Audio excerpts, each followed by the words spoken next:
are joined today by J.R. Romano. Hello. Election day is right around the corner. This is J.R. Romano, chairman of the Connecticut Republican Party. Now, I want to focus my attention on some local races and some local drama that's happening around the state of Connecticut. But first, I just kind of wanted to touch base, and I know this has become a hotly contested or hotly discussed topic in terms of Ned Lamont is once again, and this will be the only thing we talk about in regards to the state.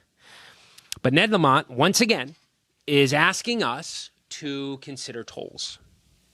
And in typical self-righteous kind of 1%er mentality, he literally asked for courage and having Republicans vote for courage, literally courage. What Ned Lamont does not understand is that the hardworking families of this state do not trust you to do with the money what you've pledged to do. And what makes me laugh about this profile and courage, this courage, where was your courage, Ned, when it came to standing up to the unions in regards to some of these untenable tax increases in order to feed the union's coffers? You want to talk about courage? How about the courage to stand up to your own party and tell them that our pension system is going broke and we have to be honest with ourselves? No, that's not what you did. You lacked any courage this last legislative session, and you simply acted like every other Democrat has over the last 30 years, which is looking at every man, woman, and child as a revenue source. That's all we are to the Democratic Party, is a revenue source. Profile. We need courage. We need courage to pass tolls. No, Ned, we need courage to have you stand up to your special interests that have caused a complete economic collapse and stability within Hartford. It is one of the reasons why you're so desperate to raise revenue, because you lack the courage to hold those accountable before you. And that's on you and the Democratic Party. Don't look at us like somehow we're the problem. We're not. It is absolutely Democrat policy, and it's the way that the Democrats have led Hartford. So that's the only thing I'm going to talk about, because we have a big municipal cycle coming up, and we have a lot of opportunities because of some local drama. Now, I know this is going to sound odd, but there's two big races coming up that I just wanted to highlight of the juiciness and these inner workings of local politics, which can be fascinating. So first, I'm going to start with Greenwich. Now, Greenwich is an open race, for those that don't know. Freddie Camillo down there is a wonderful man. He's a hardworking candidate. And recently, you have this gentleman who's been exposed, who had went out and bought lawn signs that mimicked, or he was pretending as though the lawn signs were Freddie Camillo's. Now, of course, in typical Democrat fashion, these lawn signs were meant to tie local politics to national politics. Someone who went out of their way to hide their identity and go purchase these signs and put them around Greenwich, and indicating that somehow these signs were Fred Camillo's. Now, the irony here is that the Republicans locally freaked out, as they should have, not because of what was on the signs, but because what everyone needs to know, and I know I've talked about it on the podcast, is the Greenwich Democratic Party got the second largest fine collectively in a municipal cycle. I think it was the largest fine in municipal cycle history. It was $75,000 in totality between the treasurer, between the town chairman, and several candidates, which the first select woman candidate down in Greenwich has still kind of not taken full responsibility and is blaming everyone else. Tells you what kind of first select woman she'll be. But that point aside, this person decides to hide themselves. And so you have a situation where the Republicans are like, we didn't pay for this. We don't want to get in trouble for this. What is happening? These are anonymous. These have nothing to do with this, because they didn't want to look down at an SEC attorney demanding to know who paid for these signs, right? Because again, the Greenwich Democrats just paid a hefty fine. And understand, these fines are paid personally. These are not paid for by a town committee or by a campaign committee. These fines are paid personally. So the Republicans freaked out. Well, lo and behold, somehow it is discovered, not because the person fessed up, but because they got caught. It happened to be, I don't know, it works, Greenwich Police Department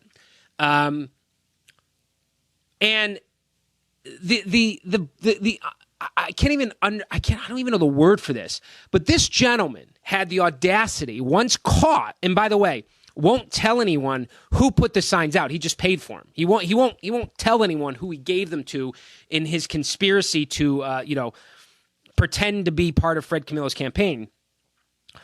But he absolutely throws himself around and tries to prevent any criticism under the guise of the First Amendment. Now, here's the thing. Okay, maybe.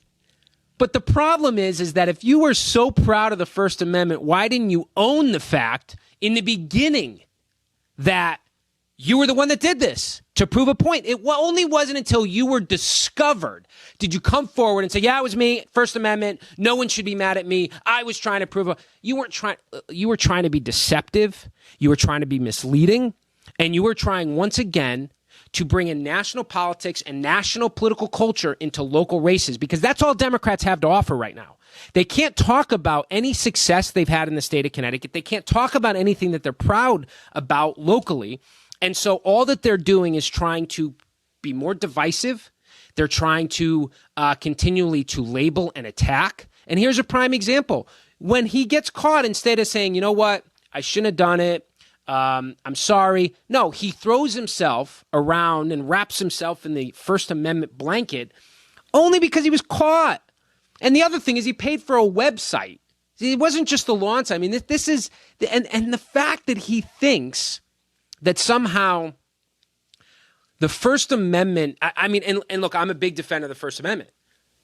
And I get what he's saying. Okay, it was, but you didn't own it. You pretended and I'm sure there was some sense of him that kind of had this feeling of like, yeah, I'm making the town go crazy. I've accomplished something, but didn't own it. He stayed in the shadows. He stayed in this veil of secrecy because he knew what he was doing.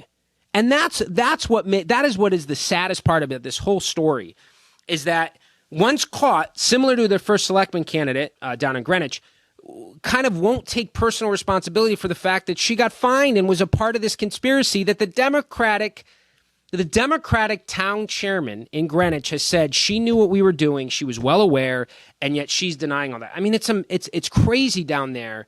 But once again, this is pointing to the fact that the Democrats have nothing to run on, and so they're simply trying to be they're trying to divide people. They're forgetting that we're friends and neighbors. They're labeling.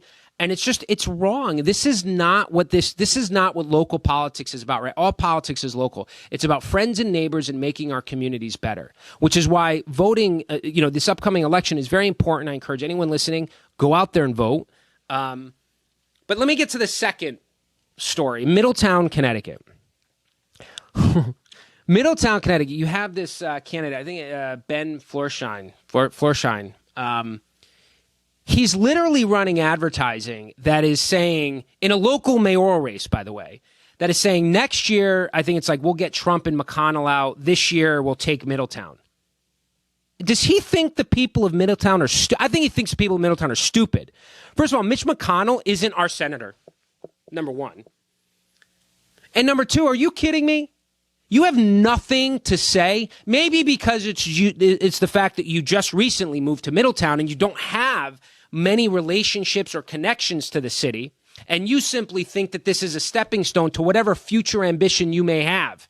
The truth is Middletown is a strong community with strong roots. There are good people that look, and the fact that this guy who is not so few ties to Middletown, in fact, as of this year, he gave political donations to other candidates in other cities and listed a New Haven address as his residence. And this is how, so does he live in Middletown? Is he connected to Middletown? Well, now you know why. He's simply trying to push a national narrative in a local race because he has nothing to talk about. He doesn't want to talk about the quality of education in Middletown. He doesn't want to talk about the mill rate, about the indebtedness, about all the problems that are facing real families in Middletown. No, he wants to talk about Mitch McConnell. This is the modern Democratic Party. There's a lack of truthfulness in how they campaign. They want to label everyone that disagrees with them. They want to constantly be on the offensive and separate and divide us. And I have news for you. I think, particularly in Middletown and Greenwich, I think in Middletown in particular, I think they're smarter than Ben gives them credit for. I think they see right through this. And I think we have a real shot. And even though the numbers are tough in Middletown, Republican registration versus Democrat registration, I think we have a great opportunity because, you know what, Seb Giuliano is a hardworking, he's a former mayor. Everyone in that community knows him and know he's Middletown through and through. And so this guy who's the handpicked candidate of Chris Murphy, because he's got future ambition, which is why he's spraying money all around the state. He's simply using Middletown as a launching pad. And to the friends and families out there in Middletown, to anyone listening to this, don't let him buy it. Don't let this disingenuous campaign sway you. He doesn't know Middletown, and frankly, he doesn't care about Middletown. What he cares about is Mitch McConnell. So go out and vote this Tuesday. It's a huge election for a lot of us. No one wants Hartford politics and Washington, D.C. politics locally, and that's exactly what the Democrats are offering everyone. Go out and vote. Polls are open to 8 p.m. This is J.R. Romano, chairman of the Connecticut Republican Party. Thanks for tuning in. We'll see you soon.